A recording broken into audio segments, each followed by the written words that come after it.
Penuntut umum mohon pada majelis hakim mengadakan kebijakan yang memeriksa dan mengadili perkara ini untuk menolak dalil-dalil yang disampaikan oleh penasihat hukum dalam nota pembelaannya dan menyatakan seluruh unsur penganiayaan telah terbukti dan terpenuhi. Karena sementara korban sudah giginya patah, terus belum lagi luka, belum lagi efek sosialnya. Psikisnya kena itu, psikisnya kena. Lalu orang dipukul, disekap. Sebenarnya kalau saya mengkaji itu, kita bisa breakdown lagi nih, menselanya apa? Kan ada penyekapan juga, dugaan penyekapan ada di sana. Karena itu sudah masuk, dikunci. Gitu loh.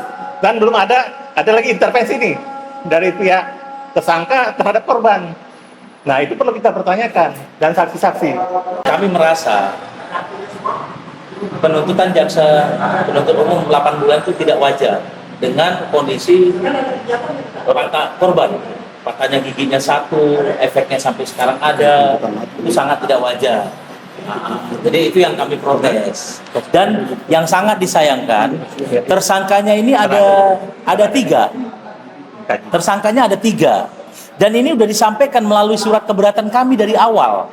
Tapi kenapa majelis hakim tidak melihat itu? Gitu. Dari awal kita sudah sampaikan. Dan saya sudah beberapa kali juga menyampaikan bahwa tersangkanya 3. 3 tersangka melakukan bersama-sama di tempat yang sama, di waktu yang sama. Silakan. Dirikannya. Bagaimana hasil? Baik. Yakin penuntut umum atas nama terdakwa Nancy Paulina. Tanggal penuntut umum pada dalam pembelaan penasihat hukum dan terdakwa Nancy Paulina.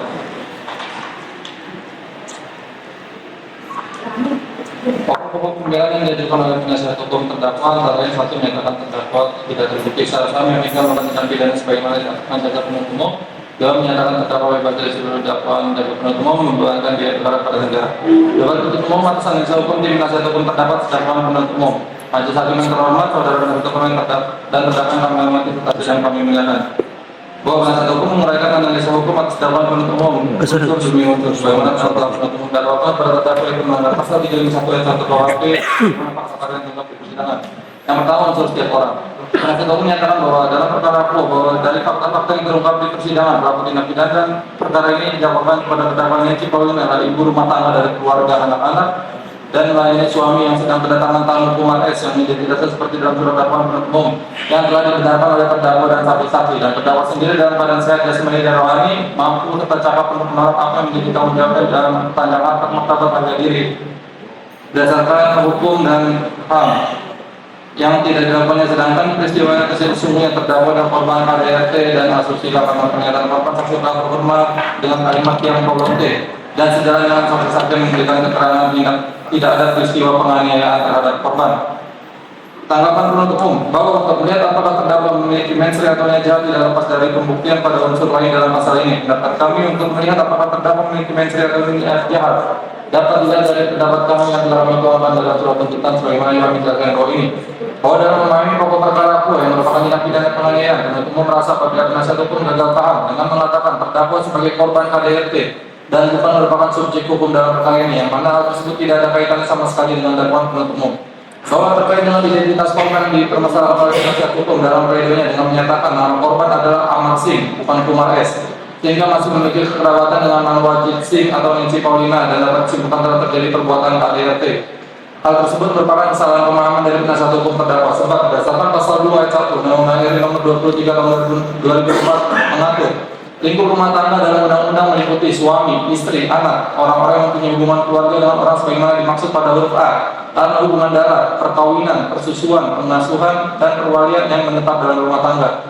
Atau C, orang yang bekerja membantu rumah tangga dan menetap di rumah tangga tersebut. Bahwa berdasarkan kartu tanda penduduk atau KTP nomor NIK 1671100675003 yang dikeluarkan oleh Dinas Pendudukan Catatan Sipil Kota Palembang, Provinsi Sumatera Selatan, menerangkan nama lengkap Kumar S lahir di Bandung 3 Juni 1975, identitasnya telah sesuai dengan yang diucapkan pada saat memberikan keterangan di persidangan sebagai saksi.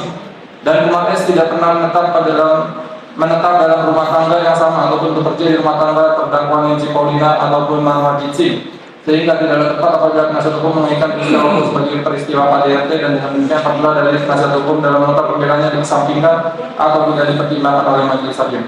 Bahwa terlepas ada atau tidaknya ucapan dari korban Kumar S kepada terdakwa Nancy Paulina yang mengatakan diam Paulonte tidaklah menghilangkan pertanggungjawaban pidana terhadap terdakwa Nancy Paulina yang melakukan pemukulan kepada Kumar S karena terdakwa secara sadar dan pada saat melakukan tindak pidana penganiayaan tersebut. Bahwa selama dalam persidangan terdakwa tidak ditemukan alasan pembenar maupun alasan pemaaf yang dapat menghapus perbuatan tindak pidana yang dilakukan oleh terdakwa.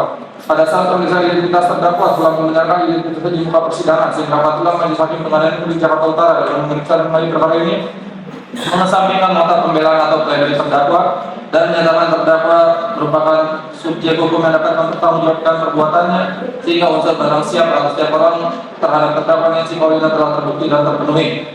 Unsur melakukan penganiayaan bahwa penasihat hukum terdakwa dalam nota pembelaannya mendalilkan sebagai berikut. Bahwa berdasarkan keterangan saksi-saksi dan barang bukti yang diajukan di persidangan, maka terungkap fakta bahwa terdakwa pada hari Kamis 16 Mei 2024 jam 24.05 WIB adalah ibu rumah tangga dari keluarga, anak-anak dan lainnya suami yang kedatangan tamu atas nama Kumar S dan terjadi adanya persoalan transaksi Kumar S di kepolisian yang menerangkan rumah kediaman Iwan Warjid alias Gogi sebagai base camp tempat kumpul atau minum-minum.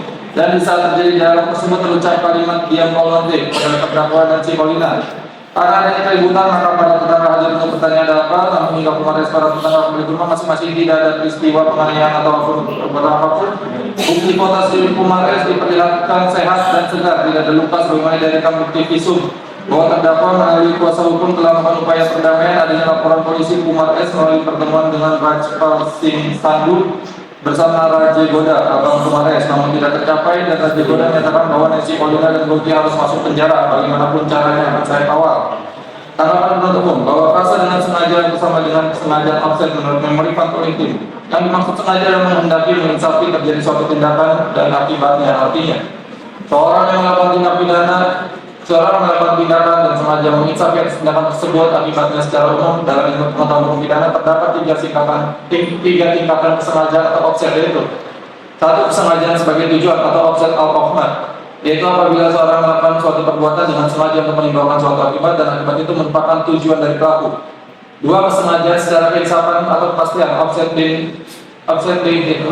Bewustin, yaitu seseorang yang melakukan suatu perbuatan mempunyai maksud untuk menimbulkan suatu akibat tertentu, tetapi di samping akibat tertentu itu pasti akan timbul akibat lain yang merupakan dasar dari tindak pidana. Tiga, kesengajaan dengan menyadari kemungkinan atau dolus eventualis, yaitu seseorang melakukan suatu perbuatan dengan maksud untuk menimbulkan suatu akibat tertentu, akan tetapi orang itu insya untuk mencapai tujuan tertentu itu mungkin akan menimbulkan akibat lain yang juga dilarang dan diancam dengan hukuman.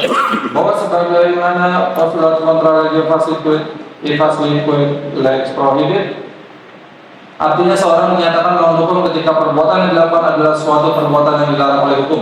Postulat ini juga berkaitan dengan postulat in quis delim quintum, yang berarti bahwa setiap orang yang melakukan perbuatan melawan hukum apapun patut dihukum, sebab perbuatan seorang terhadap orang lain tidaklah boleh merugikan.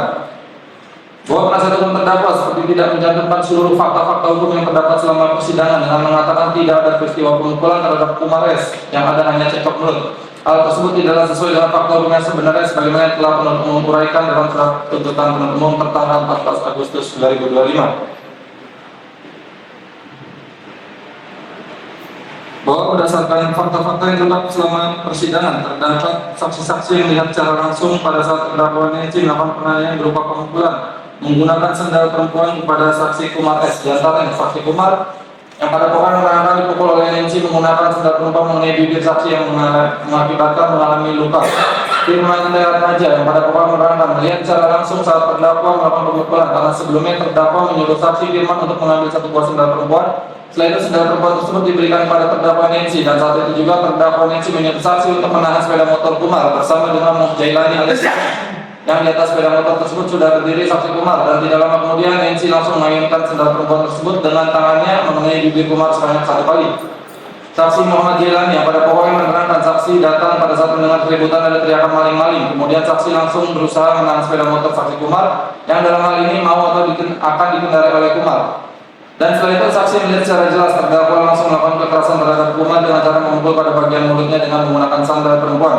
Selanjutnya Kumar langsung turun dari sepeda motor untuk kabur dengan berjalan kaki, namun saat itu Kumar dicegah oleh saksi Sri R. Selwen dan dibawa kembali ke samping rumah saksi Manwarjit alias Manwarjit Singh alias Gogi. Setelah itu kembali terjadi cekcok mulut antara Kumar dengan Manwarjit dan Nancy Paulina serta saksi Sri R. Selwen.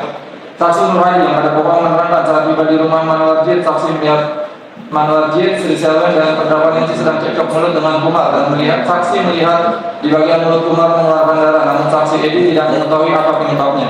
Saksi Manwarjit yang pada pokoknya menerangkan saksi mendapat telepon dari saksi Manwarjit dan saudara Randi Sapira yang mana saat itu kami sedang membicarakan saksi Kumar, dan saksi Manwarjit juga sempat merekam percakapan saat telepon via WhatsApp tersebut ketika saksi Manwarjit mengatakan, "Mau ku sobek mulutnya, ku datang bawa ampun kok lari dia gak keluar, ku tunggu dia pindah pos, aku cari sama dia, ku tunggu dia, ku sobek dia, aku sudah beli pisau online. Aku datang muncrat ke mulut dia, dihantam di sini dihantam istriku, pakai sendal, pecah mulutnya berdarah." Saksi Manwarjit Singh yang pada pokoknya menerangkan bahwa benar Manwarjit Singh pernah menelpon saksi Manwarjit Singh membicarakan terkait Kumar, dan saat itu saksi mengatakan, "Aku datang muncrat ke mulut dia, dihantam di sini dihantam istriku pakai sendal, pecah mulutnya berdarah." Saksi Sri Selwen yang pada pokoknya menerangkan saat itu saksi melihat Nancy Paulina memegang sendal dengan menggunakan tangan kanannya karena Nancy Paulina merasa kesal dengan ucapan Kumar yang mengatakan montek pada terdakwa Nancy Paulina. Bahwa berdasarkan fakta persidangan tersebut dihubungkan dengan alat bukti berupa surat visum et repertum nomor KS 54 tanggal 22 Juli 2024 dari RS Sport Medical Center, dan juga barang bukti berupa satu buah sendal wanita sebelah kiri warna coklat telah tampak secara jelas dan terang terkait pemenuhan unsur sengaja melakukan penganiayaan. Dengan demikian, penuntut umum mohon kepada Majelis Hakim Pengadilan Negeri Jakarta Utara yang memeriksa dan mengadili perkara ini untuk menolak dalil-dalil yang disampaikan oleh penasihat hukum dalam nota pembelaannya dan menyatakan seluruh unsur penganiayaan telah terbukti dan terpenuhi. Bahwa selain hal tersebut di atas, pledoi penasihat hukum terdakwa tidaklah substantif untuk ditanggapi karena menurut penuntut umum sudah dibantah pada surat tuntutan, sehingga penuntut umum tetap bersandar pada argumen yang telah dikemukakan pada analisa yuridis dalam surat tuntutan. Menurut penuntut umum, pledoi tersebut haruslah dikesampingkan dengan tetap berpedoman dengan surat tuntutan tanggal 14 Agustus 2005 serta dakwaan penuntut umum yang telah terbukti secara sah dan menurut hukum. Kesimpulan, Majelis Hakim yang terhormat, saudara penasihat hukum dan terdakwa yang kami hormati, para penunjuk pidana yang menghormati, sidang kami muliakan. Setelah memperhatikan uraian di atas, maka kami simpulkan bahwa menolak semua dalil yang dikemukakan oleh penasihat hukum dari terdakwa Nancy Paulina. Berdasarkan uraian di atas, maka dalam perkara ini kami mohon kepada Majelis Hakim yang memeriksa dan mengadili perkara ini agar memutuskan tetap pada surat tuntutan kami yang telah kami bacakan pada tanggal 14 Agustus 2025, yaitu 1. Menyatakan terdakwa telah terbukti secara sah meyakinkan melakukan tindak pidana sebagaimana diatur dalam pasal 3511 bahwa 2. Menyatakan pidana terhadap terdakwa dengan pidana penjara selama 8 bulan dikurangi selama masa penahanan telah didenda terdakwa dengan perintah agar terdakwa ditahan. 3. Menyatakan barang bukti dikembalikan kepada Firman T. Atmaja alias Jack. 4. Menyatakan agar terdakwa membayar biaya perkara Rp5.000. Kami penuntut umum mohon agar Majelis Hakim Pengadilan Jakarta Utara yang memeriksa dan mengadili perkara terdakwa Nancy Paulina menolak nota pembelaan yang dikemukakan oleh penasihat hukum dan terdakwa Nancy Paulina. Maka kami mohon Majelis Hakim dalam putusan yang telah akan sependapat dengan surat tuntutan kami. Demikian tanggapan kami atas nota pembelaan terdakwa Nancy Paulina sampaikan hari ini Selasa 26 Agustus 2025 penuntut umum ditandatangani.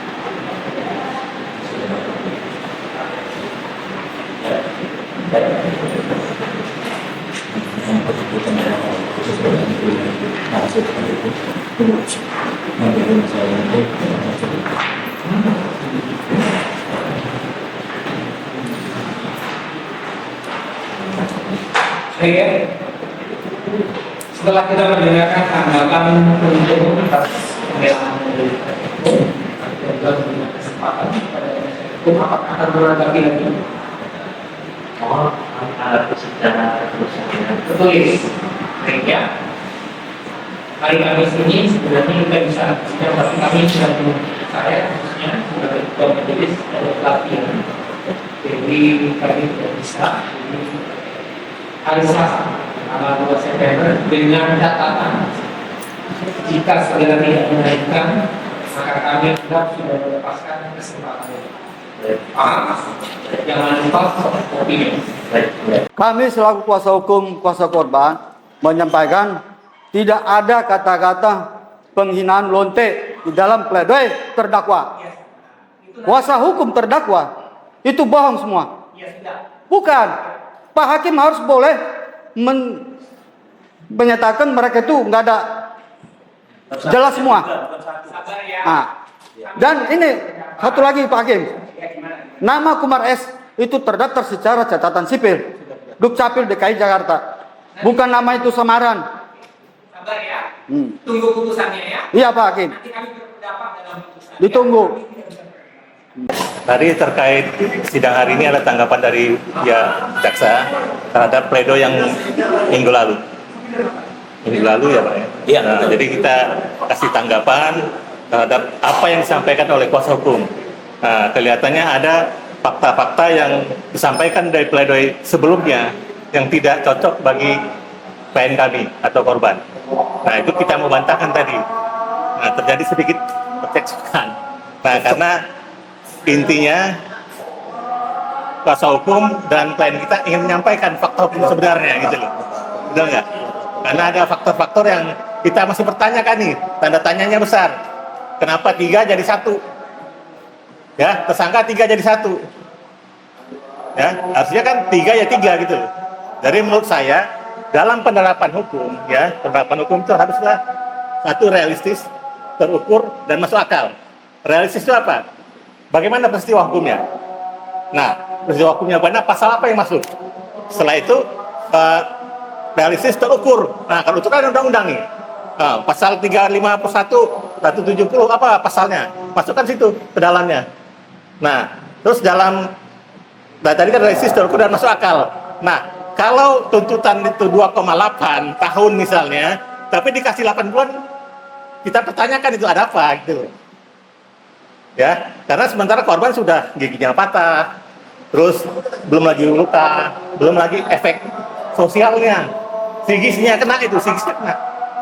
Kalau orang dipukul disekap, sebenarnya kalau saya mengkaji itu, kita bisa breakdown lagi nih, menseranya apa? Kan ada penyekapan juga, dugaan penyekapan ada di sana. Karena itu sudah masuk, dikunci, gitu loh. Dan belum ada lagi intervensi nih dari pihak tersangka terhadap korban. Nah, itu perlu kita pertanyakan dan saksi-saksi. Nah, kami mengharapkan dan saya tadi sudah memberikan surat kepada KPN terkait bukti-bukti baru sehingga nanti majelis bisa menerangkan apanya fakta hukumnya. Jadi bukti-bukti itu kami terangkan dari awal sampai akhir. Ini ada bukti-buktinya sudah kami terangkan dan kami sudah mengirim ke surat ke Kejagung, Jamwas, ya, ke Jamwas, ke Polsek, ke Jari sudah ada surat ini. Kita tinggal tunggu tanggapannya. Sehingga kepastian hukum ini ada jelas. Jadi kita itu sama kedudukannya dalam hukum, tapi kadang-kadang ada beda tanggapan dari penegaknya sendiri, gitu loh. Sementara kedudukan hukumnya sama nih, sama-sama. Masyarakat Indonesia sama kedudukan hukumnya. Jangan sampai di mata penegak hukum kita berbeda. Itu yang mau kita harapkan. Mungkin itu tambahan dari rekan-rekan sekalian. Tadi fakta apa Pak yang diprotes Pak? Yang dianggap tidak sesuai gitu? Yang pertama nama abang kita ini tidak cocok. Dan terus yang kedua ada kata-kata kasar ya. Ya. Nah, dan itu tidak ada disampaikan dalam proyek kita. Betul. Ya? Tidak ada. Yang menyebutkan kata-kata Ya sesuatu lah yang lonte. tidak cocok. Itu kata-katanya. Kata-kata itu. Nah, Dan itu jadi tidak ada itu tidak disebutkan. ada. Jadi itulah yang membuat kami protes.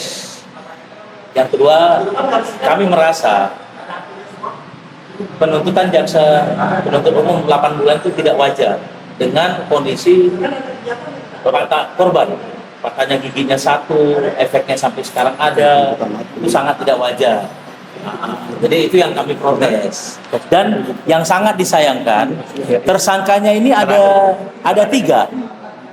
Tersangkanya ada 3. Dan ini sudah disampaikan melalui surat keberatan kami dari awal. Tapi kenapa majelis hakim tidak melihat itu? Gitu. Dari awal kita sudah sampaikan. Dan saya sudah beberapa kali juga menyampaikan bahwa tersangkanya 3 tersangka melakukan bersama-sama di tempat yang sama di waktu yang sama. Oke? Dan selain itu juga saya menerangkan juga bahwa di situ adik saya diundang untuk datang ke rumahnya. Katanya mau ngobrol-ngobrol, tapi sampai sana lain ceritanya. Oke? Dan salah satu tersangka menyuruh security-nya menutup pintu. Habis itu adik saya dipukul di situ. Nah, bagaimana JPU bisa mengatakan itu cuman satu orang? Dari mana itu? Nah, faktanya seperti itu. Jadi itu yang kami pertanyakan. Jadi kami ingin negara kita ini negara hukum. Jadi jangan penegak hukumnya itu belok kanan belok kiri gitu. Lurus-lurus saja lah. Sesuai fakta aja. Kami tidak meminta lebih, tapi kami mau sesuai fakta. Fakta kejadian yang nyata. Yang sama-sama nyata fakta. Nah, makanya Polsek Tanjung Priok menetapkan 3 tersangka berdasarkan 2 alat bukti yang cukup. Ditambah dengan sebentar. 2 alat buktinya cukup, habis itu gelar perkara. Berarti kan udah jelas, sangat jelas semuanya. Itu. Jadi ya kami mohon, jadikanlah negara hukum kita ini negara hukum yang sebenarnya gitu. Nah, penegakan hukum itu tidak boleh berpihak kemanapun gitu. Harus lurus-lurus saja dengan fakta kejadian. Nah, jadi yang bersalah ya katakan bersalah. Jangan dipoles-poles gitu. Jadi kami sangat keberatan, dan keberatannya ada kok. Dari awal udah kita ajukan beberapa kali keberatan, tapi tidak ada tanggapan. Itulah yang membuat kami kesal. Nah, saya pikir itu aja dari saya. Jadi kita awasin aja, melalui nanti kita kirim ke KY, ke Bawas Mari ya, Bawas Mahkamah Agung, kita kirim surat juga untuk mempertanyakan proses dari persidangan ini. Untuk kita pastikan apa sebenarnya konstruksi hukum yang menurut hakim benar nggak ini, pasal-pasal yang dimasukin, konstruksinya benar nggak, tuntutannya benar nggak gitu loh. Nah itu kan yang perlu kita garis bawahi, bahwa ada 3 kali tersangka ini tidak hadir. Iya. Itu yang kita pertanyakan juga.